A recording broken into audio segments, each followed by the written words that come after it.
Protecting your online reputation, hugely important for any type of service business, retail business, or any type of business. That online reputation every day is getting more and more important. And I'm so thrilled to have an expert in that area. I'd like to bring up Ian Utile. He is a very sought-after speaker and tech expert and has a local consulting firm but works all over the country. But he is a local resident, and I am just very proud and gratified to have him here today. Thank you, Ian. Thank you. Thank you so much. Well, I'm glad to be here, and I think we'll have a lot of fun today. I have been working in the online reputation space for at least 10 years. I used to take care of that through yellow page advertising, radio advertising, TV advertising. Sometimes you get into structuring different things with white papers. Now things have drastically changed. Before I jump into who I am, let me talk about our sponsors. It was funny, I looked at this over the last several days. I've prepared the talk. And thinking about the impact these organizations have had on my life specifically. I mean, the Business Entrepreneurship Center, the Small Business Development Center, these were the first organizations that really made an impact on me as I was a teenager. I'm a teenage entrepreneur in Santa Cruz 15 years ago, 20 years ago, and I didn't really know where to learn. The internet wasn't necessarily a great place to go, and colleges weren't putting classes on there. Now MIT's giving their classes away for free, but it wasn't that way then. And I didn't know where to go, so I went to what you provided. And I remember you being there and being a young man and seeing the classes and learning, and then to think about what some of the cool things I've been able to accomplish in the business space because of that impact. I had done advertising for Bay Federal about 10 years ago. I had worked with the executives and worked on some online and local advertising and got to know them and have a lot of respect for them. I actually had you guys help with a car that I financed several years ago. Libraries. Where would I have learned 20 years ago if it wasn't for libraries? There was no internet. There was no Google. There was nothing that you could go to trust. I didn't even have a computer. You went to the library for a computer. Even as a child, I remember going there and just so grateful for the free information that was given. I think Local First is new, but I think it's doing some great things locally. If you have a business, if you're connected to a business, it's very inexpensive to become affiliated with Think Local First. I think it's important. It at least complements the local Chamber of Commerce, and some people may say it is in some ways replacing it. I love NextSpace. I actually am a member there.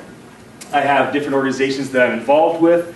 I don't always want to travel and go to the offices, and so it's a nice place to be around people. So I really am an advocate of NextSpace and Santa Cruz, my home. So a little bit about me. I am Santa Cruz local, so I grew up here my whole life. Most of the business efforts that I've been involved with have been birthed out of Santa Cruz County, whether entrepreneurial or corporate efforts that I put forth. I am a family guy, so this is my family, my wife, and our 2 boys. And so I like to mention them because really they're kind of the main organization I'm passionate about, the Utile family. All other businesses can fail, but this one cannot. If I'm not there, no one else will run it. And certainly my family's reputation, my wife's reputation are very important to me, just as each of the businesses that we run are important to us. And here's some of the companies that I'm involved with. Kukui is a software company based out of Silicon Valley. If you've ever been to Santana Row, there's the Yard House restaurant on the corner. We're on the 4th story above them. So we have about 75 employees and a really exciting software product specifically for small businesses. We have done a lot of things in the online reputation space. And so I will be able to speak with you in terms of what we've done and what we've seen and what we've studied. And I believe online reputation, from a small business standpoint, it's a scientific approach. It's not a gut approach. You don't go off a feeling. You don't just read a blog and then try this thing. You want to look at it from a very scientific standpoint. And so I'll talk about what we've done as a software company helping small businesses around the nation. eRealty is a tech company in the real estate space that I've launched with the team. I'm the co-founder of that, and that is the hope is that we will revolutionize the real estate industry with our technology. And so I think it's ripe for some innovation, and so we hope to radically change the way people search online for real estate, connect with the real estate agent, buy and sell realty. Taking aboard is my wife's band, so she's a professional musician. We've done 4 albums, gone around the world, a couple hundred concerts, so I'm very involved with the music. New Habitat is my family's construction company. So one reason why I show these things is just so you know that I'm involved in a lot of different types of businesses. not just one thing. I've had a couple thousand clients over the last 15 years, and I've been exposed to just about every size of business and every focus, every industry, and hopefully it will allow me to have something of value to share with you today. So this is what everybody wants. 5 stars as a business. And just, I'm going to let you know what's going to happen in our time today before I get started. We're going to talk about business at first. Most of us either run a business, are involved in the business, consult with businesses, or several of them. And then we will transition our time into talking about a personal brand. I am not a brand, I'm Ian Utile. I'm a person. But there is a brand that represents me online, so we will discuss that, as some of you probably want more information on how do you set up your personal brand compared to how do you protect your business's brand. And so we will cover both topics, and I will watch the clock, and we will spend some time in Q&A. I hope to learn from you, and if possible, I can answer some questions that you might have. Not everybody has the same desire. I mean, here's a couple crooks. We made it. We're on the most wanted list. So they have a different desire for reputation. So everybody has a different desire. You know, you have Joan Jett, I don't care about reputation, right? And so different people have different things. A rock star's like, I'm tough, I don't care. And then a business guy has a certain thing, he wants to look a certain way. And, everybody has a different thing. Every business has a different goal. But oftentimes it does go back to that 5-star thing. There's some quotes that I found some inspiration from. Henry Ford, doesn't matter what you say, it matters what you do. That's ultimately what it comes down to. Ben Franklin takes many good deeds to build a reputation, but only one bad one to lose it. And here is the crowded space. And of course, this is not all the organizations that are involved in the reputation space and the review space, but these are some of them. As we get into this, I'm going to play a short video, and it will give you an idea of some of the statistics in the reputation space. Before I play the statistics video, I probably should make a confession. I hate statistics. I hate statistics because 37.9% of statistics are made up on the spot, as that statistic was made up on the spot. Statistics, I don't know. But there is something to it, and it does allow you to have some sort of foundation and anchor to throw, to kind of set down and look and see what some of the people who have done polls have found to be true in the industry. Management. Monitoring your brand image online and suppressing false and negative information in order to ensure a positive impression on potential and existing customers.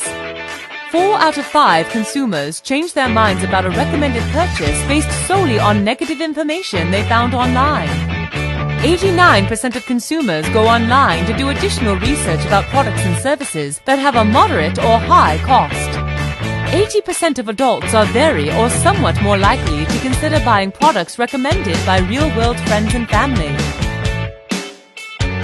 87% believe the CEO's reputation is an important part of the company's reputation. 90% of consumers trust recommendations from others. 100% of those watching this video have either a personal or corporate reputation to protect. 78% of employers research candidates online. 38% of those employers reject candidates based on their findings. When 4 out of 10 top search results for PayPal directed to sites speaking negatively of the company, many users began to find alternatives for their payment needs. Lakers player Kobe Bryant suffered financially with endorsement losses when he earned a negative reputation following his alleged rape. Enough of the slandering. I hate slandering people by name. So that must stop. I cut it off a little too short. So, here is the space. It is a crowded space. Everyone wants that special sticker on their window, right? We're a favorite place on Google. People love us on Yelp. And then there's the people that are fighting back against this cult following of these organizations. And some people will cover this up and say, people hate us on Yelp. And they'll put on their window all the complaints of people and say, if you're like these people and we can't please you no matter what we do, just don't come through our door. And so it's an interesting space right now. Now the reality is character is reality. It's who you really are. It's what a business is really all about. The passion of an organization, the purpose of an organization. Reputation does come and go, as Abraham Lincoln has said. And this is what happens a lot of the time. This is an example of a car dealership. I don't like your car dealership. And I'm telling everyone, And you can't stop me. And if you stop me on Yelp, I'll just create another username. And I'll post, and I'll be more angry this time. I was angry, but now I'm really angry.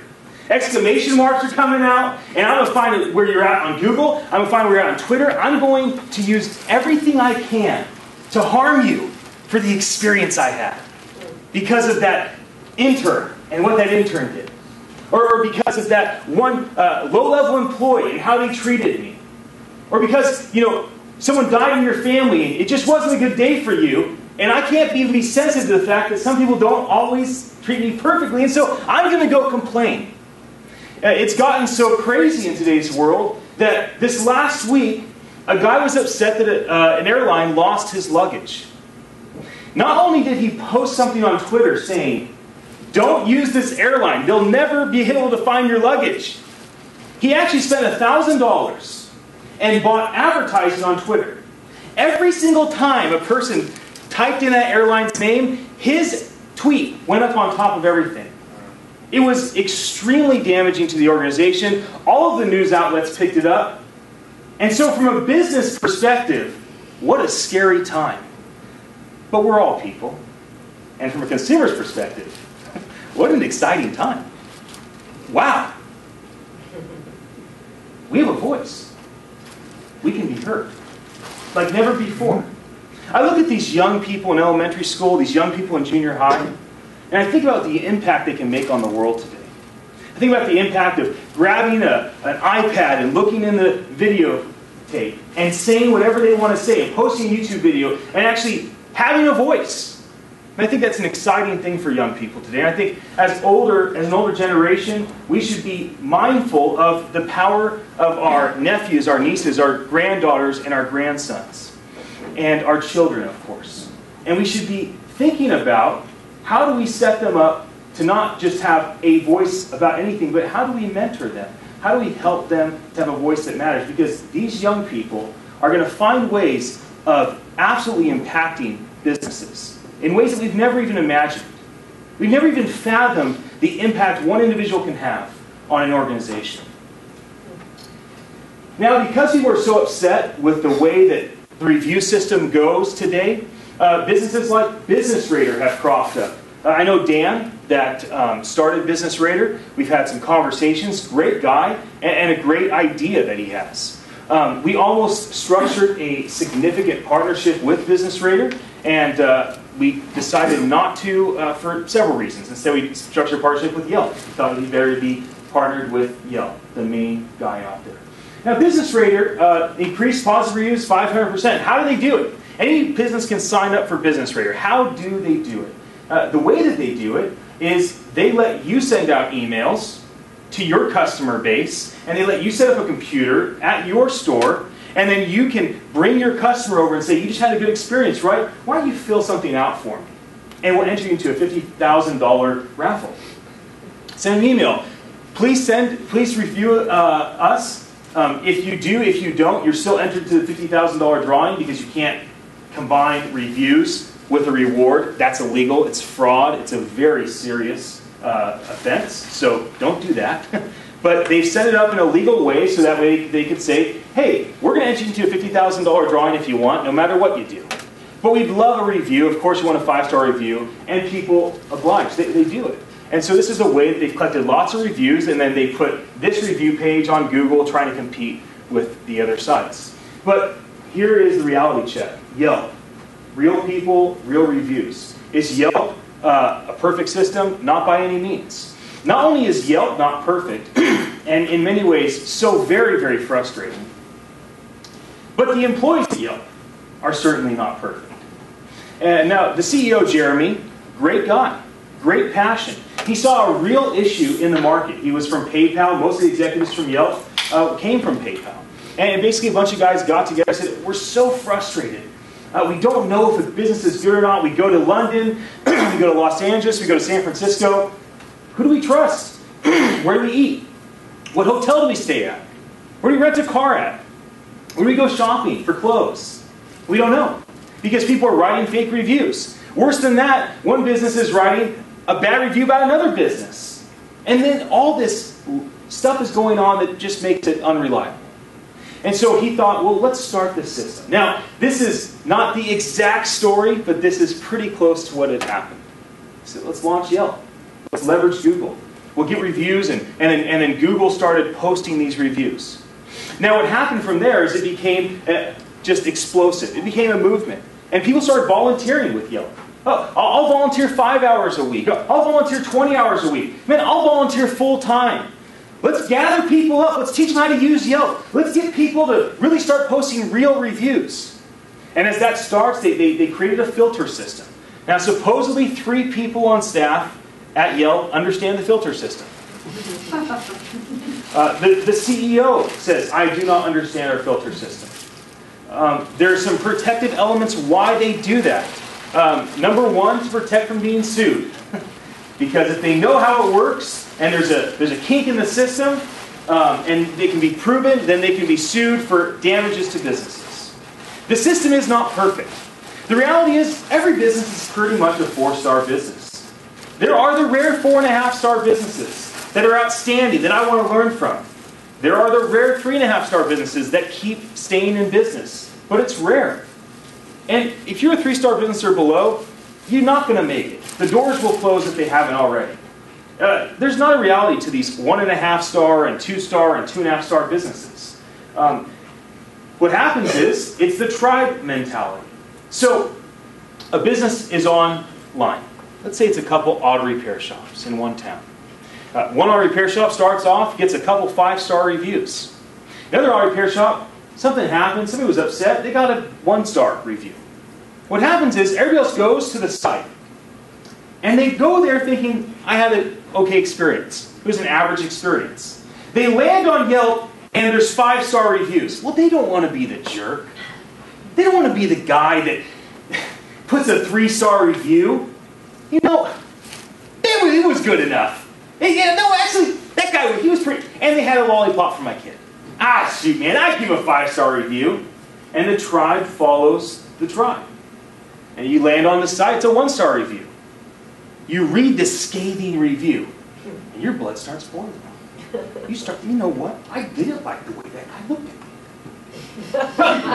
They haven't painted their building for a couple years. Their floor was dirty. You know what? I was happy until I saw that, but now I am mad. And they will suffer. And there goes the onslaught of 1 and 2-star reviews. Oftentimes businesses are very frustrated because 5-star reviews are filtered and more scathing reviews are not. Why is that? Because part of the filtering process is that a simple review, 1 or 2 sentences, may not be real. The computer doesn't know. So they have a tendency to filter those reviews. Unless people are saying, no, this is cool, I like this. So it's a lot of different elements to the system. However, long reviews, paragraphs of information. Well, this must be real. Nobody would go through the process of writing paragraphs of information unless it was real. But who writes paragraphs? People that are really, really upset write paragraphs. And so it's a real issue. Now, from a business standpoint, as a business owner, I find Yelp to be frightening. Because I know it doesn't matter how good I do. It doesn't matter what great service I have or how well I've trained my employees. There is a very good chance something's going to happen. Nobody's going to call me and talk to me directly, confront me, be assertive. Instead, they'll do it through the internet. And this could cause a snowball effect and could harm my business's reputation. Now, as a consumer, I love Yelp. I can't help it. It's one of my favorite apps. I like Yelp on my phone. I like Yelp on my computer. I like Yelp on your phone. Because if I don't have my phone, if I'm too busy, I'll ask you, check this out on Yelp. It's where I go. It's where I look. Why? Even though their system's not perfect, their system is good. Their system is great. It lets me know where other people have been happy, where other people have been disappointed. And it protects me from those terrible experiences that we've all had over the last several decades. Of going to a place, not knowing anything, and walking out feeling like, wow, I wish I just would have walked by, thrown $20 or $50 in the door, and not gone in at all. I'd be a lot less frustrated if I got nothing than what I got right there. And it causes an extreme sense of accountability. Now, there's a lot that I know about Yelp that I have to have much hesitancy to share because of the relationships I have with people on staff, the things that I've learned, and there's a lot of things I've assumed to be true. So, cameras are rolling and this will be edited. But for you, for the ones that showed up, most likely the way that Yelp's system works is they have a system that forces good and bad reviews. That's probably the reality. And the poor sucker that gets forced into the 1, 1.5, 2, 2.5, and 3-star reviews just got jacked, bro. Because you had a bad review or two, the computer says, oh, this must be a bad business, therefore we will filter the good reviews, we will post the bad reviews, because there's a track record of not doing well. And then the guys that get the 5-star reviews right off the bat, this must be good. And what happens is Yelp can't have everybody at 4 and 4.5 stars. Because then Yelp wouldn't make any sense. If everybody was a 4, 4.5 star business, then you wouldn't use Yelp. Because there's no change. So somebody has to suffer. Now, Yelp didn't write the bad reviews, but the system is definitely broken in a sense. Because if you took all the filter reviews that are in there, and you pulled out every filter review that's inside Yelp, almost everybody would be between 3.5 and 4.5 stars. But by filtering different reviews, they're able to create this system that shows, oh, 10% is 1 star, and 20% is 2-star, and 30% is 3-star, and then, 30% is 4, and 10% is 5 or whatever. I'm probably off on the percentage. I didn't think it before I said it. But they have the system to make sure that no matter what, there's a change in reviews amongst people of an industry, amongst people of a town. Now, they'll never say exactly how it works. I actually had somebody from Yelp. I have some friends on staff there. They offered to tune in and through Skype help with a little webinar today. But I wanted to be able to talk transparently, having them listen to me. Now, this is how we fixed the system with Kukui, my software company. And I'm not here to sell you Kukui. But Kukui has built a system inside of Online Reputation that we've dealt with this problem. Now, I'm going to tell you what we do, and I'm going to tell you how you can do it yourself. So here's basically what we've done at our company for our hundreds of customers that use our software. And to give you an idea of what our software does, our software is an all-in-one marketing and operation tool.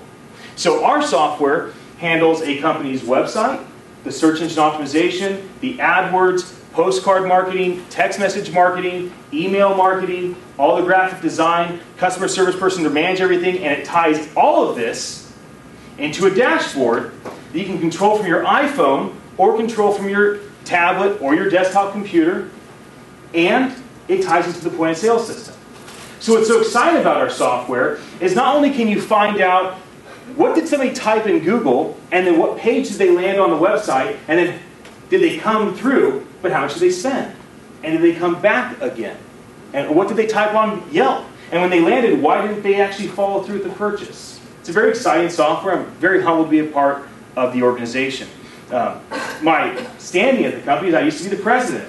It was me and a buddy. We were in a house, had a couple other people working with us, and we've had this explosive growth. Very grateful for it. I'm no longer the president. I'm on the board. So I don't have contracts to try to roll out. I'm really not here to sell the software. I'm here to talk about the online reputation portion that we do that you can emulate. So here is what we do. For any business, a customer comes in. And that customer is happy or not happy. We don't really know. But we train our clients to collect emails. Now we have an automated system to make this happen. As soon as the customer leaves, they get an email and or a text message. Immediately. They don't have time to go on Yelp. They don't have time to go on Google Places. They don't have time to marinate and think and dwell on their frustration or forget the great experience they just had. Instead, ding! The cell phone, they pick it up, they look. Is something wrong? Did I leave my phone? No, my phone's in my hand. I didn't leave my phone. Wonder what this is. And they click on it, and what is it? It's a smiley face. Thanks for coming. We appreciate it. How do we do? Just click 1 to 5. We just want to know. How do we do? See, what this does is the person that had a great experience, they would have never gone on Yelp, would have never gone on Google, would have never gone online and given a review because why? Why do it? It's too much work. Well, why not do it if it's sent right to you? Look, yeah, you guys are awesome. I love you. You can come in here forever. I tell my friends about you. 5. Or, well, actually, I'm not totally happy, but I like you. 4, let me tell you why. As they give the review, that's captured. It's done. It's owned by the business. Now, why? Why are we 4 or 5 stars? What did we do that blew you away? What did we do that was the wow factor for you? Or, why aren't we 5? Why are we 4? Well, how can we improve? And it gives the person a chance to communicate with the business owner privately. And then it gives the business owner the opportunity to publish that review on their website or not. But more importantly, it's the people that are frustrated, right? They get it. Oh, I cannot press 1 hard enough. I am so mad at you right now. And they're cussing, and their fingers are hurting. They're just typing so fast. They can't wait to get up and just so mad. And what did that do? It relieved the pressure in the customer. Let them get it out privately to the business owner. Now the business owner can call. I'm so sorry. I'm so sorry for the way that you felt today. I'm so sorry for what my employee did. Be dealt with. Is there anything we can do? Hey, can I send a gift certificate? Can we make it up to you in some way? This system that I'm verbally telling you about, that you can emulate and duplicate, this system will change your business. It will change the business that you're involved with. This is the next frontier, right here, what I'm talking about. This is changing things. This is getting businesses that are 1.5 and 2 and 2.5 stars on Yelp that are fantastic organizations that just got jacked and stuck into that space where they just can't get out of it.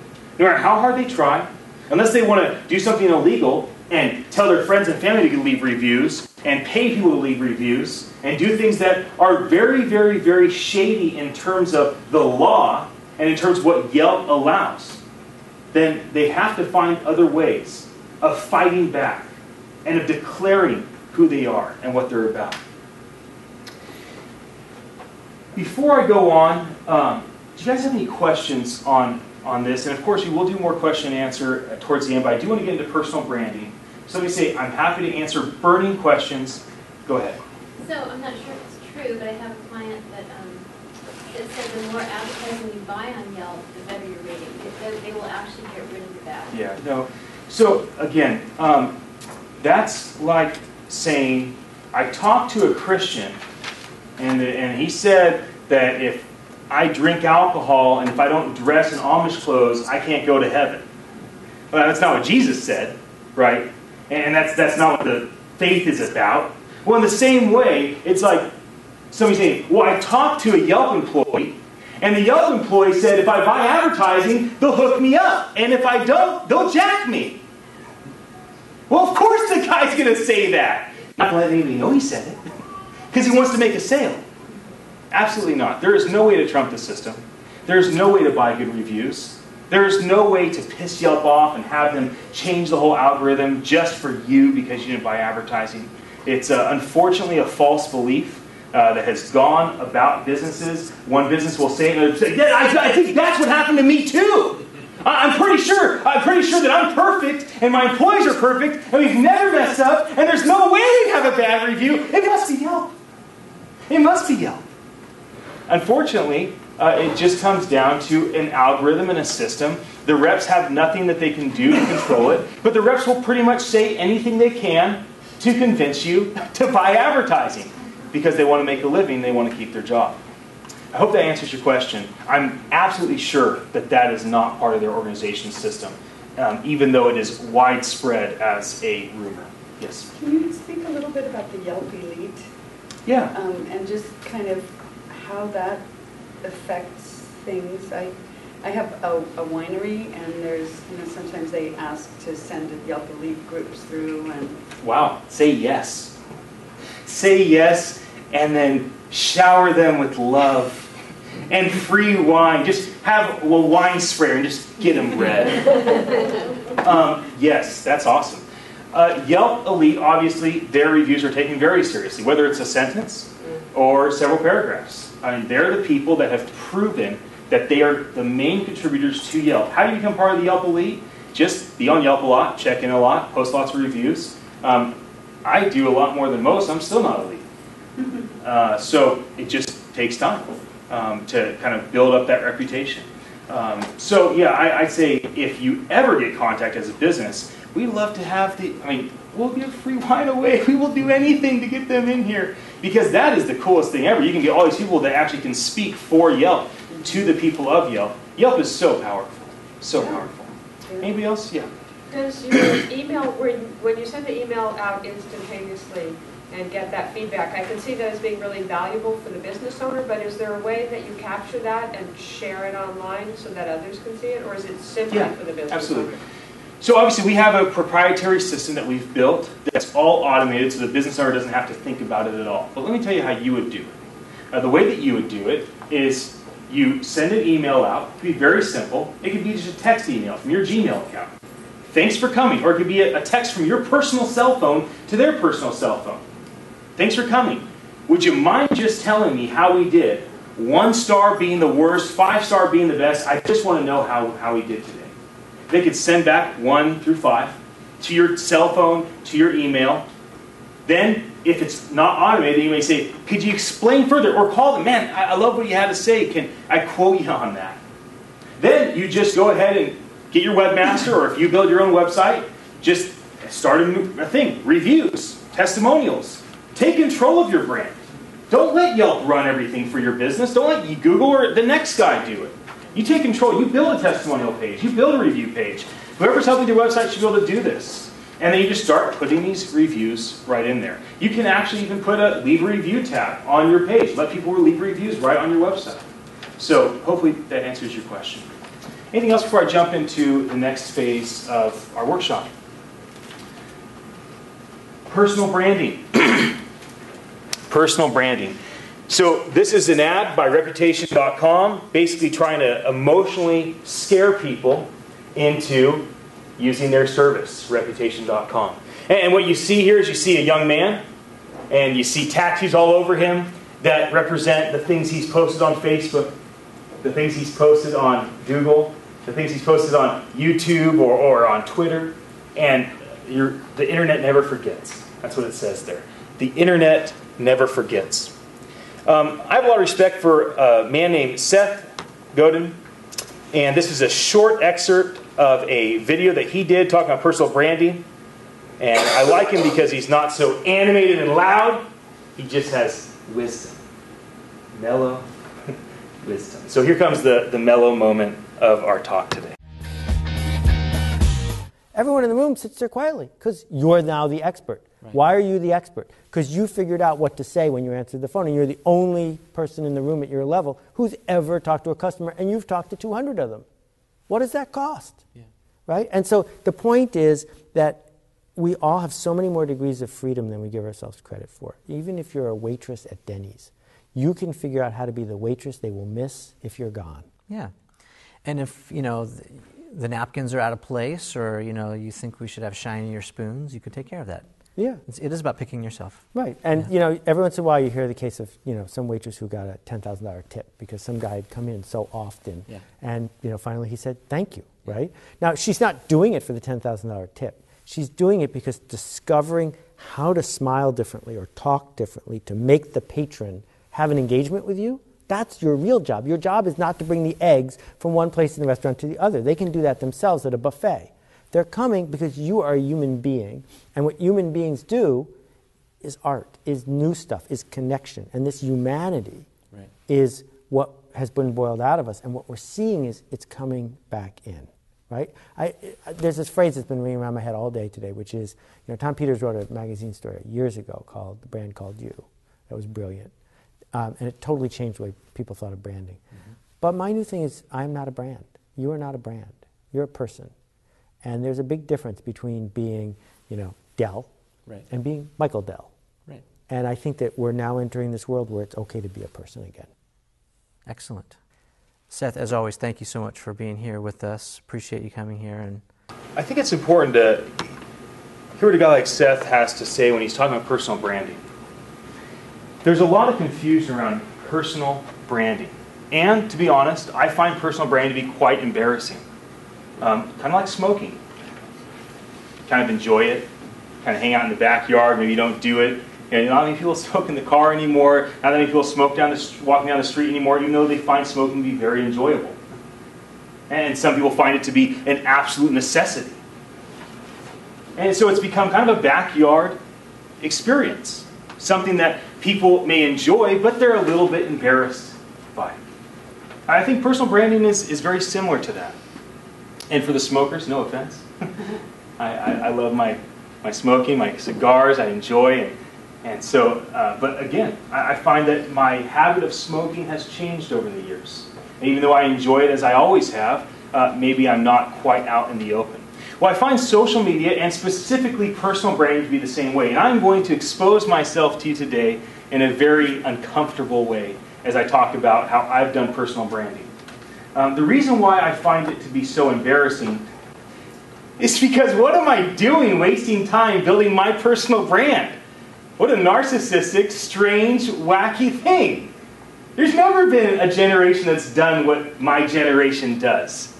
Sit down for hours and days and tweaking how I talk about myself and the pictures I post and the way that I expose and how I always want to turn my life and my experience in such a way to impress everybody. The reality is it's kind of a weird thing to do. Yet, if you don't mind your personal brand, then who knows what people will think about you when they do search for you. When they do, whether it's an employee thinking of working for your company and they're checking you out, or it's an employer considering hiring you, or a client thinking of using your firm. It's not, a business card means nothing. I don't have business cards anymore. What do people see when they go to Google? What do people see when they go online to LinkedIn or whatnot? Here's a similar picture of a lady. Again, the internet never forgets. And all these things that could be so embarrassing, and thinking of it as a tattoo, the things that you post online are like a tattoo. Mark Twain, give a man a reputation as an early riser, and he can sleep till noon. What a good quote. Q&A will be next. So let's walk through my personal brand. Feeling a little insecure about this, but we're going to give it a try. I'm going to talk with you a bit about what I've built, why I've built it, what the psychology is around what I have developed. First of all, personal branding. If you are branding in such a way that it's all about you and your self-promotion, then it's a very dangerous, slippery slope. You'll probably never get traction. Nobody will ever believe what you have to say. And if they do, they'll eventually lose any sort of thought that you have something of significance to share. So I did something today that was very aggressive, but I thought it would get the point across. So here it is. Now, what I did today was I posted about this conference that we're doing right now, seminar, workshop, whatever you want to call it, a little gathering, get together, what we're doing on my website. I then went through the process of I found every single website of every single sponsor. I posted a thank you to that sponsor on LinkedIn, on Google+, on Facebook, and on Twitter. I spaced out my thank yous over the last 2 hours, specifically so that way it didn't have one big onslaught, but I took all of the people that I'm connected with, and I basically put them up on a pedestal for a 2-hour period of time today, the 10 sponsors, and I said, thank you. Thanks for sponsoring this. I even went so far as to go onto each of their Twitter pages and make sure I use their @Cabrillo College hashtag or @NextSpace hashtag. If you go to my Twitter account, you'll see the madness that I did. Oops, there we go. So let's do this. Let me make this bigger. So here's what I mean. And you can see, I have things that are already set up to be posting all the time. So this is about my real estate company, U-Realty. So that's posting right now while I'm here, because I have a lot of things there automated. I have something about a LinkedIn article I read that I really was impacted by. And so that's already posting. And then you see all these Pinterest things that I had posted for this time that we're having together. I don't have a lot of time to go through information, so I found the best infographics, about 10 of them, on online reputation, and I posted them on my Twitter account, and I will tell you exactly where that is for you to take a look at. But here is the... So here's what I had posted, right? So we have, I want to thank NextSpace, and I tagged them. What this does is the 6,000 people that follow me on Twitter, I've now exposed those 6,000 people to NextSpace. And I've exposed them to Carrillo College, and to Santa Cruz Public Libraries, and to Bay Federal, and to the downtown organization. Because I wanted to show you an extreme example of what branding is all about. It's not about you. It's not just about you singing your praises, or posting pictures of your food, or of your kids, or of your cat. It's more than that. It's also about using your platform to lift up others. And so I worked very hard to do that. You see how I did it here on Twitter. I'll show you how I did it here on Facebook. So on Facebook, you can see the same type of thing. I'm thanking SCORE. I'm posting a link to their website. Here I'm thanking the Business Entrepreneurship and NextSpace, and it goes on as I did this. All of these tabs that you see through here are all the organizations, their website, their Facebook, their Twitter page. And I went through the time to do the research to find what their brand was online. Not to suck off of their brand. Although some people may actually think that. Some people may actually look and say, God, the guy sucking off everybody's brand. And there may be some reciprocation there, but really, it was so that I could promote their brand to my 6,000 Twitter followers and the 5,000 people that follow, like my Facebook and whatnot, right? So this I wanted to do, which I've never done anything quite like this before. I specifically did it for this time that we have together so that I could show each of you this is a very extreme example of personal branding, of using your brand to lift up others, and then of aligning yourself with organizations, which also works obviously as a reciprocal type of thing. Now let me walk through my personal brand. Please don't ever build what I built. It is a huge waste of time. I have tested out every single technology there is. I have spent so many hours working on stuff that did nothing for me. But I'll show you. I'll show you what I did. And then we will wrap up by looking at the infographics on Pinterest for a moment. And then we will do question and answer as I had said to you. So, here we go. Oh, that's not going to work. Let me... Oh, sugar. Sorry. No problem. Tell them I said hi. I'm so sorry. No, it's okay. Just trying to make it a light moment. Okay, here we go. So, I read it on the internet, it must be true. They can't put anything on here that isn't true. Okay, so the things I show you about myself, are they true? Yes. Are they completely whole? No. My personal brand that I've built online is what I want you to see. It's not the whole reality of me. I'm not showing all my frailties. I'm not showing all of my struggles. I'm not showing you all the things that you may find disappointing or may put you off. I'm turning every life situation I've ever had in just the right light to impress you. Why? Because I want clients, potential clients, prospects to be impressed. I want them to hire me, to use my organization. I want employees that I'm trying to recruit to work for my company to say, I want to work for that guy. Look what he's accomplished. And I always have the main thing I do to check whether or not what I post is legit or not is I have my wife look. Every time. Nothing's posted without my wife looking. I say, honey, I know it's not totally me, it's a little one-sided. But is this legit? Am I being honest? Do you feel comfortable that I'm saying this about myself online? Do you feel comfortable with what I'm building online? Do you feel like you could be with your girlfriends and my website could come up, or my LinkedIn or my Facebook page could come up, and you'd be totally confident, like, that is my husband. That is his life. That is what he does and what he's done. And if she's like, absolutely, of course, then I go with it. And for the moments where she's like, really?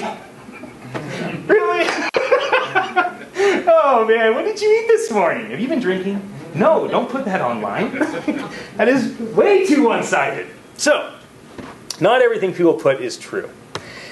When you search for me on Google, the first page is obviously very important. My Twitter page shows up, a Zerply page, my website, my LinkedIn page, my YouTube page, my Facebook page, SlideShare, Angel.co, About Me, and Crunchbase. Now, if I did not post any of these things, who knows what would be up there?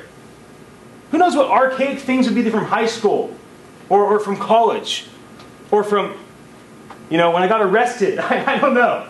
You never know. So I control what people see by building out all of these different sites. The web results are not enough for me. I want to know what people see if they click on images of me.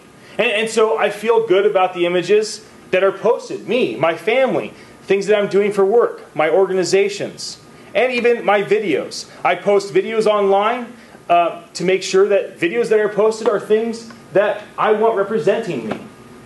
So let's walk through it. The first thing I do is I build a site about me, about.me. Now, if you go to enu.me, this is the site that shows up. Now, this site is the foundation of everything I build online. Okay? Because this site, I can take an embed code and I can put this on my website, and it lets me kind of consolidate everything about me. Okay, again, this is so embarrassing that my picture is up there so huge right now. But it's very small on my computer. But this is kind of the core. About.me, going there, building out a profile, and then allowing myself to leverage this into all the other areas that I build online. Now, the main way that I have built out who I am as a career person is on LinkedIn. So the first step, in my opinion, is go on to LinkedIn. Go on to About.me. Open an About.me page. It is free. Open a LinkedIn page. It is free. They have all these different things to build out. Now, I will show you exactly what I've built, and I'll try to explain why I've built it. Now, on the title, under my name, Visionary, Strategist, Entrepreneur, Executive. Gosh, sounds so ridiculous I say that about myself. But basically, I'm just saying, I have ideas, I have plans, I take risks, I lead people. I don't know how else to say it shorter than that. So I say that. Then I am constantly posting quotes. You see all the activity that's here. I have a paragraph summary about me, what I'm about, what I believe, what I've accomplished, what I'm working on. Then I have pictures of my family, because my family is very important to me. I then go into what I'm doing. I'm a board member at Kukui. I have testimonial videos. I have recommendations from people that work for me at Kukui, people that are clients at Kukui. I then am the co-founder of Take No Glory, the band. I have a couple music videos, and more recommendations. I'm a speaker at conferences. And then I used to be the president of Kukui. I used to be a communication architect at this company, and on and on. I then put the things that I'm passionate about and the organizations that I support with my time and my money. I then have people that have vouched for me with my experience. And so these people have said, 93 people have said, you're good at SEO. And 74 have said, you're good at entrepreneurship, that type of thing. And so I've put myself out there, and people have been kind enough to say that they had a good experience with me in these specific areas. Education. I'm an uneducated man. School of Hard Knocks. Went to Cabrillo College for 6 years, got a year done. Not a school guy. I just couldn't do it. I'd sit in class. I'm not doing anything right now. I'm going to explode if I stay in this seat. I've got to go start something. I've got to go do something right now. And so that's all I have. I'm a School of Hard Knocks. That's it. Read a lot of books. Go to a lot of seminars. And so I'm honest about that. I don't hide that. I don't put nothing and I'm not concerned. That's who I am. Can I just ask you about me? Can you open up one for your concept for your business? I'm sorry. About me. Yeah, about me. Does it have to just be a person? Oh, okay. Yes. So about.me, yes, you can definitely open one for your business. Absolutely. It's a very simplistic way of building out your business's branding, especially as you're getting started or as you want to keep the budget It low. doesn't have to be personal. No, not at all. About.me, You have all the yeah. personal stuff about all the people Yeah. in your business. Right. To make it homey and. Yeah, so I'm going to say something twice. Pay attention. The perfect combination to keep things cheap and get things done fast is a Tumblr account with the elephant theme and about.me page. Again, a Tumblr account. It's free. Use the elephant theme. It is free, like the animal. Elephant, like the animal, on Tumblr. On Tumblr. Yes. And then sign for an about.me page and embed the about.me section into your Tumblr page. That is what I've done. It is the easiest, fastest thing to build out, and a business can do it in the same way I've done it personally. Now, this is my LinkedIn page. Once you build out LinkedIn, you then have everything you need to kind of build out a website. So again, this is Tumblr, and I'm using the elephant theme. And then I use the embed code for about.me right here. And that allows me to build out a website. I then have my bio there. I have my experience there. So everything that's on LinkedIn, I put on my own website, and then I'm posting on this site every single day. So as you go to the homepage of my site, here's a workshop we're doing right now. Here's a video that I found personally impacting. It's a guy that killed somebody drunk driving. Didn't tell anybody for a few months. Felt so guilty, he posted an online video confessing, I killed a man and I deserve the punishment and the consequence. I found it to be a powerful video, so I posted it. I post links to articles that impact me, or links to quotes that I find that have mean something to me. So this is my website. Now, Facebook, I have a personal Facebook account. My wife does not use Facebook, and people want to communicate with her, so I built out a page. I call the page facebook.com Utiles, Utile Familia, because they won't let me use family. Okay, which actually is cool. I like it, Familia. And then me, my wife, and our 2 boys' names. So if somebody's looking for any of the 4 of us, they will land on this page. And this is a family page. Now, I'm the only one that uses it. You might think my youngest son is on there like a madman, but he's not. No, it's really me. I'm the one that's using it. And so this is my personal family page. Now, I'm actually fairly hesitant with what I share on this personal family page, because over the several years I've been building it, I have 4,600 friends. So I have to be very careful about what I decide to post and not post, and knowing that I have a very broad audience. And so that is my personal page. I do less business promotion on this, and I do more kind of interaction with people that I care about. This is my business page, facebook.com/Ian Utile. It's not a personal account, it's a business page where I'm more focused on posting things that are business related. I then built out a Twitter account, and that has become more and more important over time. As you can see, it's constantly posting things on Twitter for me. Now, because I have everything automated, I use the tools to automate. Buffer is what I use to automate most things for social media. Bufferapp.com.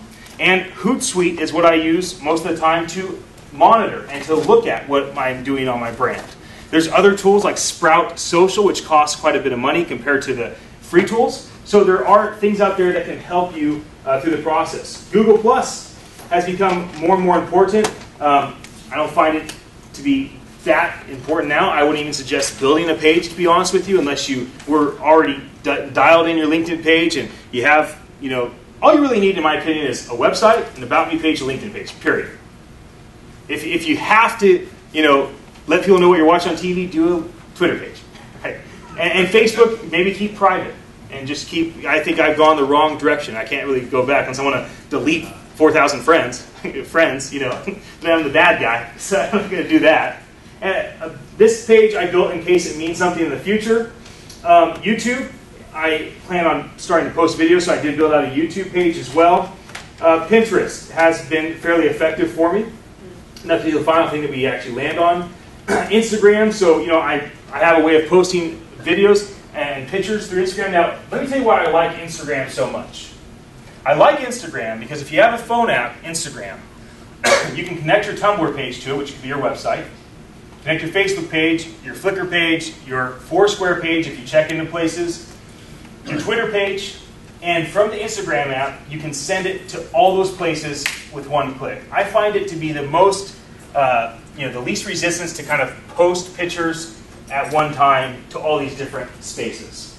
I used to use Flickr, so I still have something on there, but I don't really use it very much. I post my presentations onto a SlideShare account. I am an active Yelp user, and so I have Yelp built out. Again, please don't ever do this. This is a very, very bad idea.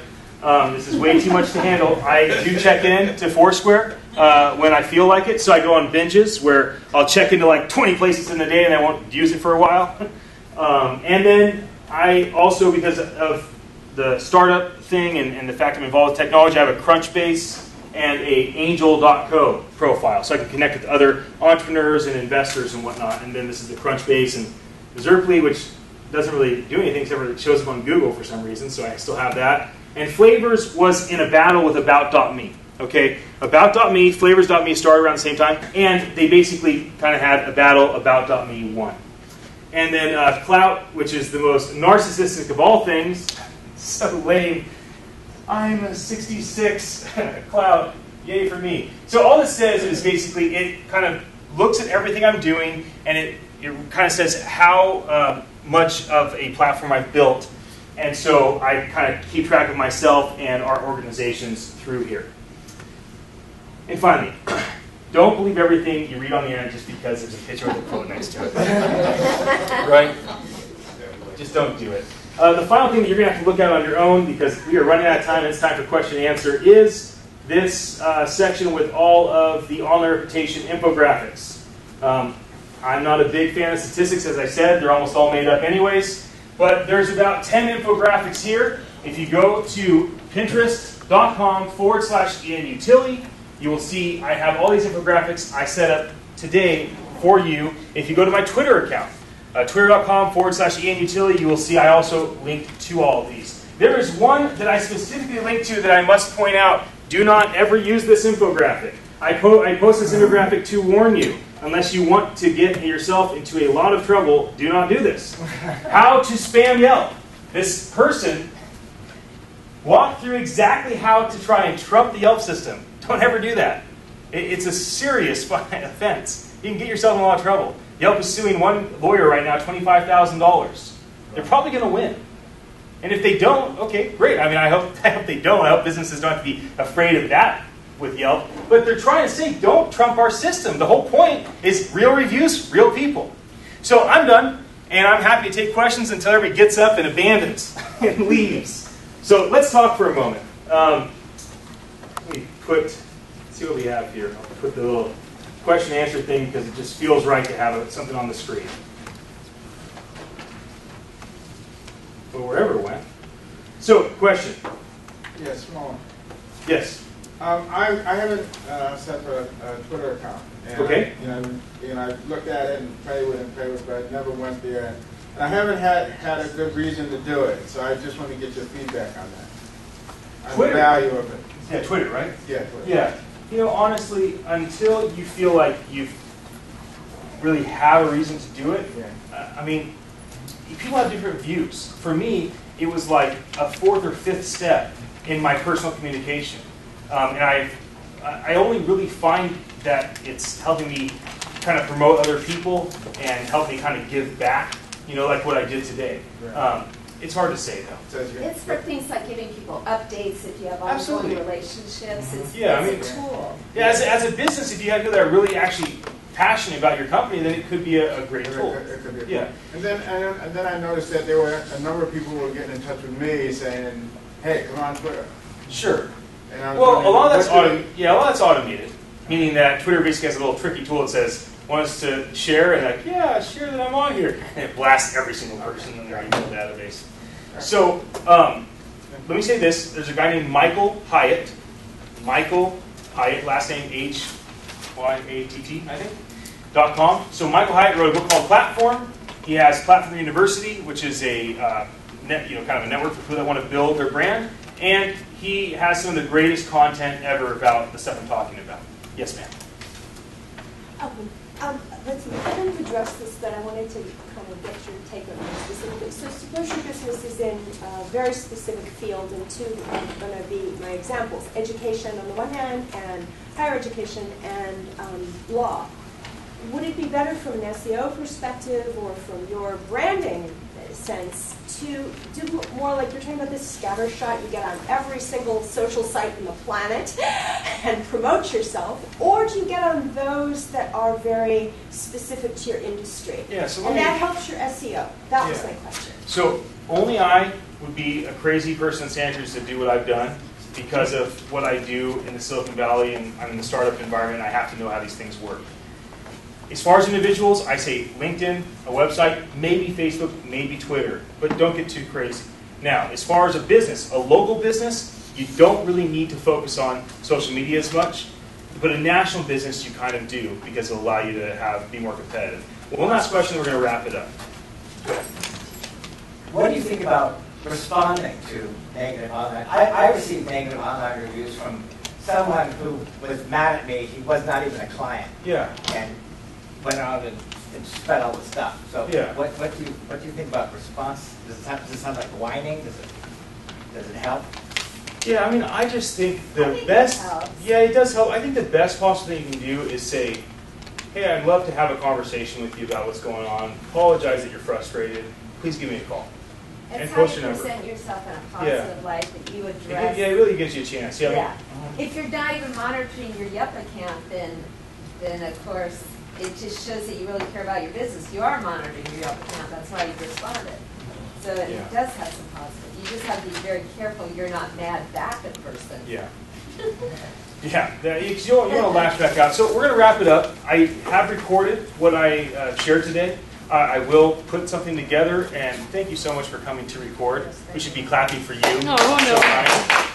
And if you're interested in having that, or if you're interested in getting this presentation I put together, maybe you could just, if you have emails or whatnot, but just let me know. You can come up, present them down. I'll do that. It will be posted on the library's website. Good.